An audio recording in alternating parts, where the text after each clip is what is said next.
Are you struggling with your gut health? Maybe you're wondering if your bloating, gas, or constipation can ever get better. Today, I'm going to be discussing different factors that affect our gut health and cause a gut imbalance or inflammation, and what we can do to take steps to improve our gut health from a really lifestyle-based approach. And before we get started, I just want to share my flash sale. You guys only have about one more week to take advantage of it. So if you've been here on the podcast for a little bit, you know I really like Zinzino's products. I've become an independent partner with them because their products are high quality, and I also like how they use test-based nutrition, so we're not just guessing. So for one more week, the sale is going to end on October 20th. If you buy one Zinzino product through my link, you're going to get my Healthy Inside and Out course for free. And if you order two products, not only are you going to get that course for free, but you're also going to get one free month of my personal training app. So this is a big sale. I haven't offered something like this before, and I probably won't again. So if you guys have been on the fence about working with me and really wanting to improve your health, this is the time to take advantage of this sale. Those personal training spots, I only have 5 of those spots left at the time that I am recording this. So I'll keep my website updated how many spots are remaining for that free month of personal training. So if you guys are interested, take advantage while those spots are still there. There's going to be links down below where you can find out more information about this and connect with me if you guys have more questions. Hi friends, and welcome to the Healthy Beyond 40 show. I'm Michele, mama of 4 and military wife. And I'm passionate about helping women get healthy from the inside out so they can feel better and live their best life. Do you feel like you're struggling to lose weight and get in shape? If you're ready to develop healthier habits, exercise consistently, and lose weight sustainably, then you're in the right place. I combine my expertise from my doctorate in physical therapy to my experience as a health coach, personal trainer, and yoga teacher to bring you actionable steps for a healthy lifestyle. No magic pill here. So lace up those shoes and get moving. All right, so let's dive into the topic today. And I'm going to do this episode a little bit different. I recently went to one of my friend's house, and she just had a women's wellness get together. And she had this quiz that we took, and then we just went off of that. So that's what I'm going to do for you guys here. I'm going to have true or false questions. I want you to answer yourself, and then I'm going to talk about it. So we're going to be talking all about the gut and gut health today. So first question, true or false? About 70% of the immune system is located in the gut. So what do you guys think? Is 70% of the immune system located in the gut?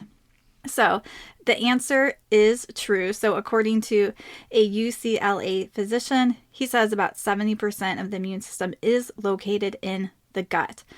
So this is really key. To have a strong immune function is to really have strong gut health.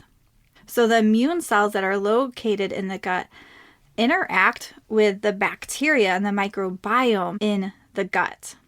And our gut is directly influenced by our diet, the things we eat, our lifestyle, stress, and sleep. And so everyone's gut bacteria diversity and composition can be a little bit different, and that in turn can affect our immune cells. So we typically have the healthiest bacteria in our stomach when we are consuming a lot of high fiber foods and a more whole food diet. And that really helps to support our immune system. So typically in the Western world, we're having a lot of sugar and processed food, and all of that makes our gut bacteria less diverse. It's going to promote inflammation and chronic diseases and lower our immune system. But on the other hand, when we're eating a fiber-rich diet, that helps to decrease the inflammation, and it also helps us support a really diverse microbiome with healthier gut bacteria. So this is where it's really important to eat healthy, to eat whole foods, to make sure that you're getting enough dietary fiber. This is always something I like to look at with my clients, is how much fiber you are getting. And also for anybody who's looking to improve their gut health or their immune system, I really like Zinzino's Zinniobiotic. So it has a blend of 8 different prebiotic fibers, and these prebiotic fibers feed the good bacteria in your gut. And the reason that they have 8 different strains is because different bacteria in our gut like different food. So some of them are going to like the one strain of prebiotic fibers, some of them are going to like the other.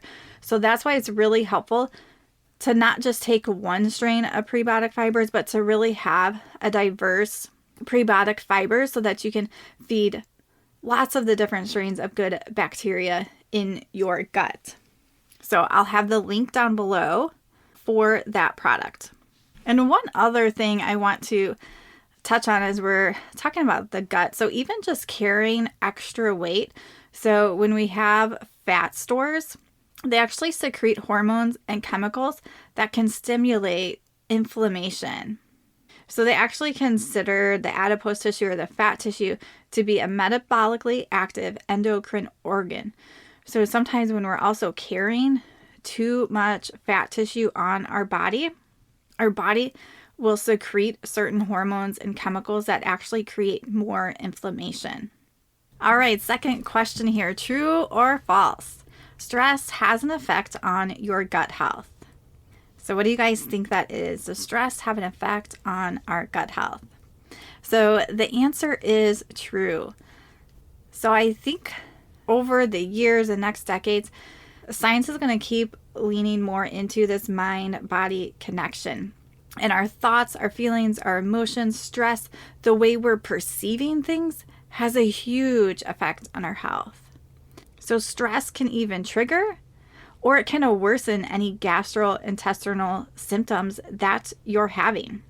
So some of you might have even experienced this.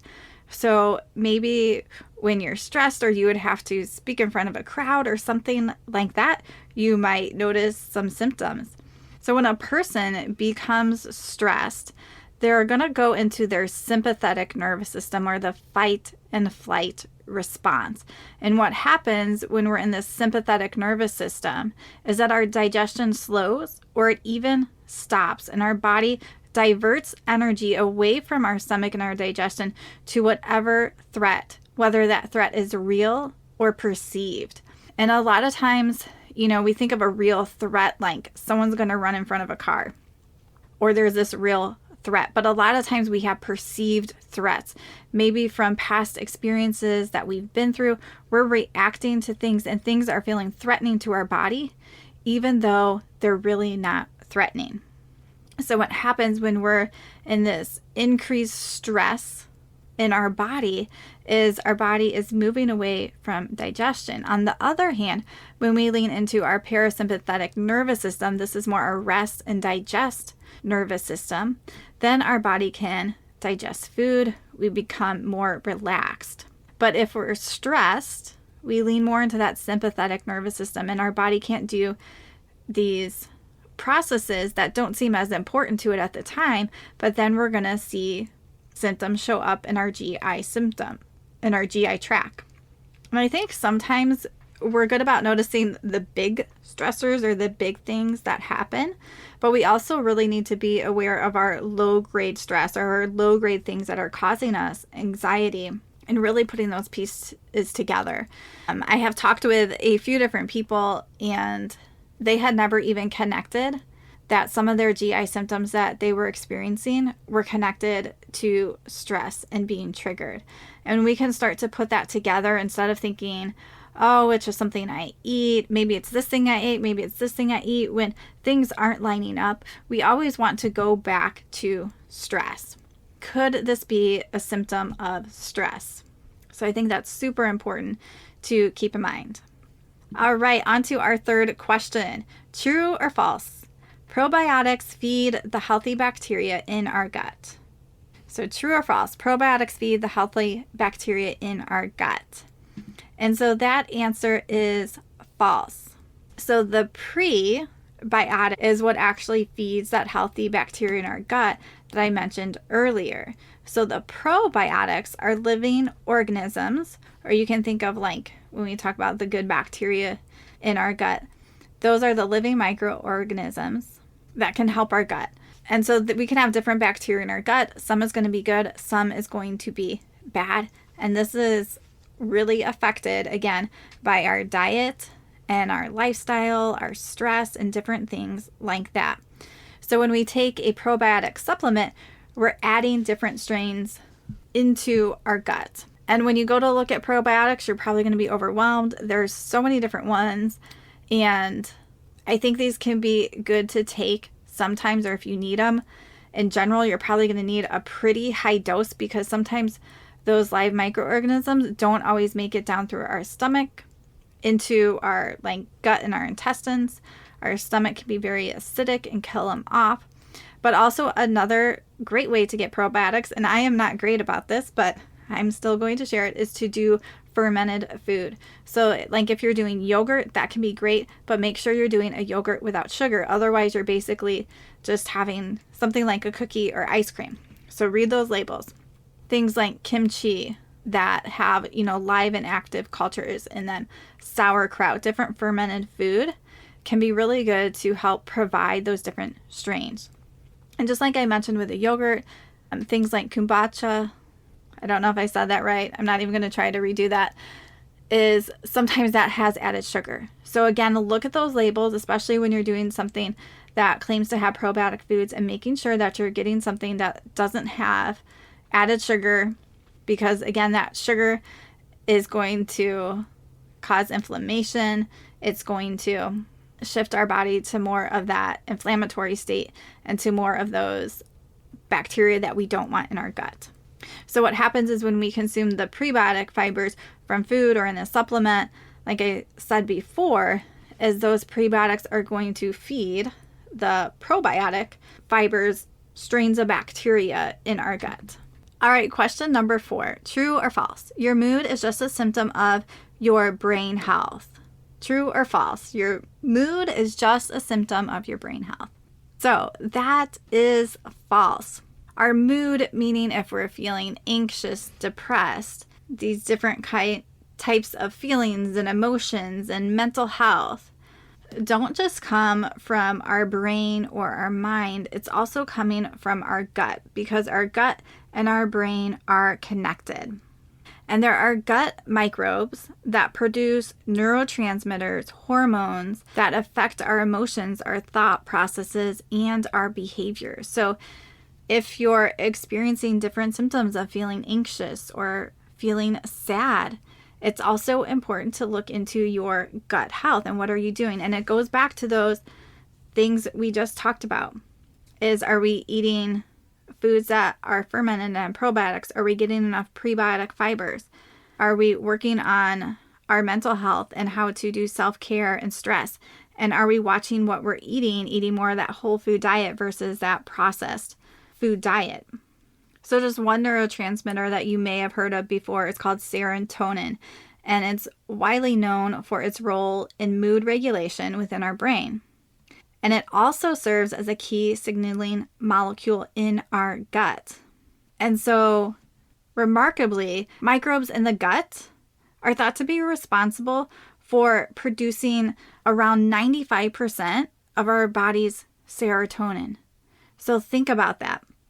This neurotransmitter that helps regulate our mood, almost all of it is produced in the gut. So you can see how that has a huge connection.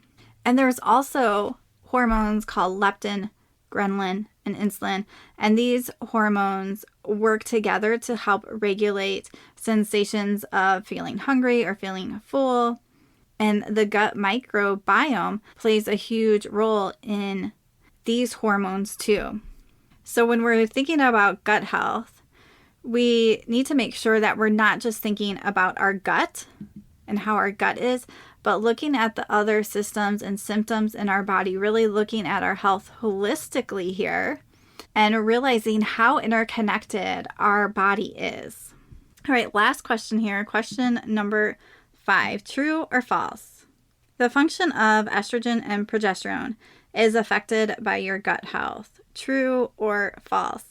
Probably as I'm doing this podcast, you can probably guess what that answer is. So it is affected, and I was reading some research that came out of Arizona State University recently, and they were saying how a hormone can alter the microbiome, and also the biome can help the body make different chemicals depending on its state.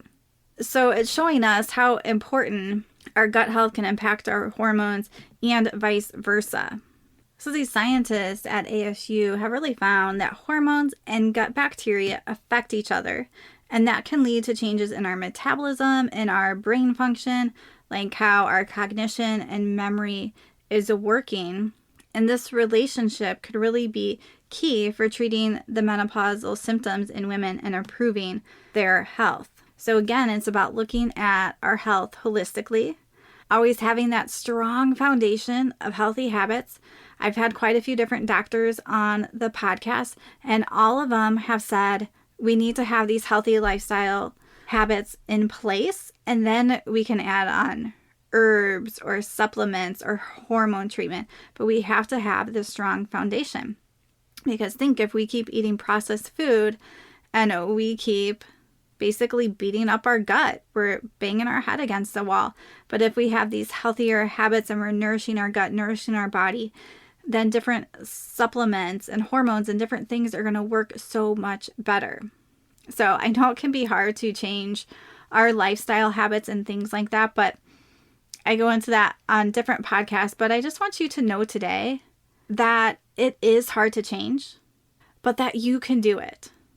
So when you are ready to, and you're ready to make those changes that you need to in your lifestyle, your eating, your exercise, stress, to believe in yourself that you can do it and get the support if you need it. So many people wait so long to start taking care of their health that you're wasting years feeling tired, being out of breath, not feeling good when you're moving around, having low energy. So I encourage you guys, especially these lifestyle things that we have control over, don't waste another day, week, year, or decade. Maybe take some time and write down what you need to get serious about and how you're going to do that. And get support if you need help. You guys know I offer the personal training and the health coaching, and I would love to help you if you need that. I'll have links down below for that. But it always starts with that mindset first. You have to shift that this is something important. I'm tired of feeling like this. I'm tired of wasting my time. All right, friends. I hope that you guys found this helpful. I hope that you were able to really just take away how important gut health is and how it really affects our whole body, from our immune system to our hormones to our neurotransmitters, how our stress can affect our gut health. And then start taking those steps to improve your gut health. Maybe that's stress reduction. Maybe that's starting the prebiotic fiber. Maybe that's adding some fermented foods. And start slow with both of those, guys. Anytime you're doing probiotics or fiber, whether that is from food or a supplement, start slow. Your gut needs a little time to adjust. It doesn't mean they're bad, but sometimes if we're having too much of that at once, we might have more gas and bloating. So always start slow with those. But take those steps to start improving your gut. All right, friends, and don't forget about the flash sale I have going on. Make sure you guys check the links down below and keep on moving, friends.